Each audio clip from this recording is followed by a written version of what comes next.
जयसिंगपूर शहरात भर दिवसा तरुणावर तलवार हल्ला, शहरात उडाली एकच खळबळ। जयसिंगपूर शहरातील नांदणी रोडवरील शाहूनगर रिक्षा स्टॉप चौकात भर दिवसा एका तरुणावर दुसऱ्या तरुणाने तलवार हल्ला केल्याची घटना आज रविवार दिनांक 18 रोजी दुपारी 1 वाजण्याच्या सुमारास घडली।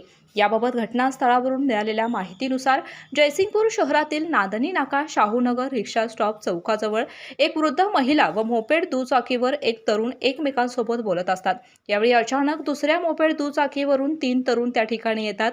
त्या 3 तरुणांपैकी एका तरुणाने गाडीच्या खालच्या बाजूकडून अचानकपणे तलवार काढून त्या वृद्ध महिलेसोबत बोलत असणाऱ्या तरुणावर पाठीमागून तलवार हल्ला केला, पण ती महिला सावध झाल्यामुळे तो तलवारीचा वार चुकला। त्यानंतर ती वृद्ध महिला व तरुण या दोघांनी मिळून त्या तलवार हल्ला केलेल्या तरुणावर दगडफेक केल्यामुळे त्याने पलायन केलं। ही सर्व घटना सीसीटीव्हीत कैद झाली आहे। या घडलेल्या तलवार हल्ल्याच्या घटनेमुळे जयसिंगपूर शहरात खळबळ उडाली आहे। या घटनेबाबत मात्र दुपारी 4 वाजेपर्यंत जयसिंगपूर पोलिसात कोणतीही नोंद झाली नाही। केके न्यूज साठी शिरोळ प्रतिनिधी कुणाल कांबळे। अतूट नात्याचा स्नेह गोडवा गोकुळच्या मधुर बासुंदी आणि श्रीखंडासोबत वाढवा।